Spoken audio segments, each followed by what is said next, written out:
ចាជំរាបសួរពុកម៉ែបងប្អូននឹងឥឡូវយើងមើលក្បាលវីដេអូជាមួយគ្នាចាឃើញហើយថាស្អីគេយើងប្រកាសជាស្គាល់ហើយណាអញ្ចឹងយើងមើលទាំងអស់គ្នាទៅរបៀបខ្ញុំចាប់ខ្យល់ឥឡូវនេះយើងនឹងគ្នាទៅចាប់ខ្យល់មុនចាប់ខ្យល់នេះឥ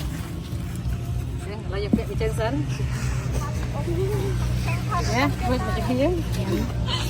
លើគេមើលទៀតអូខេចាហ្នឹងហើយបងប្អូនចាឃើញខ្ញុំដើរទៅចាប់ខ្យងពាក់ស្ទប់ជើងប៊ូហ្នឹងគឺមិនមែនដើម្បីឲ្យកុំឲ្យដិតផុទេបងប្អូនប៉ុន្តែដោយសារតែក្មេងៗថានៅទឹកណាសម្បូរឆ្លើងអញ្ចឹងទឹកខ្ញុំខ្លាចឆ្លើងហើយខ្ញុំពាក់ទៅឥឡូវមើលយើងមកដល់កន្លែងទឹកហើយចាខ្ញុំមិនសូវចេះចាប់ទេប៉ុន្តែប្រកេះគោឃើញទឹកនឹងគោហើយបានមួយចាហើយគោទៀតហើយគោរហូតហ្មងចាដល់រកខ្យងគឺរបៀបហ្នឹងឯងយើងស្រួលមែនទែនដោយសារភាគច្រើនគឺខ្យងវានៅនឹងតុំស្មៅអញ្ចឹងណាបងប្អូនឃើញទេខ្ញុំបានខ្យងមួយអូយសប្បាយណាស់ចាហើយមានធំមានទូចចាដោយសារវាភ្លៀងធ្លាក់មកវាកាត់គោណាបាន3ទៀតបងប្អូនមើលចាអញ្ចឹងចង់ប្រាប់បងប្អូនថា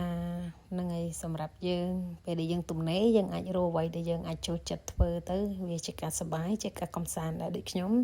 ពេលទំនេរចូលចិត្តចាប់ខ្យងចូលចិត្តជីកក្តាមអីចឹងទៅឬក៏ទៅជាត់ត្រីចា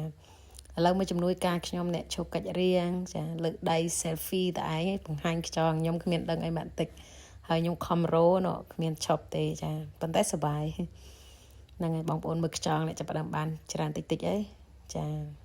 ហើយសម្រាប់ខ្ញុំនោះខំអោនរើសគ្មានហ៊ានងើបទេខ្លាចយប់ព្រោះយើងមើលតែមេឃវារាំងចាធ្លាក់ហើយចាហើយឥឡូវមើលអ្នកបានខ្យង3ទៀតអូសប្បាយញញដូចស្វាអញ្ចឹងបងប្អូនចាឥឡូវអោនរើសទៀតហើយចាសប្បាយមែនទែនមើលឃើញបងប្អូនខ្ញុំសវ៉ាតែនឹងស្មៅទេអត់ចាំបាច់ចុះទៅដល់ក្នុងទឹកជ្រៅអីទេមានតែនឹងស្មៅក៏សម្បូរខ្យងដែរចាឃើញចាប់មកទៀតឯណោះចាបងប្អូនត្រង់តំណេះនេះចង់និយាយប្រាប់បងប្អូនថាខ្ញុំគម្រោងទៅផ្ទះហើយប៉ុន្តែចែកដល់នេះចង់ទៅមុខបន្តិចទៀតប៉ុន្តែបងប្អូនជួយមើលនេះអូយ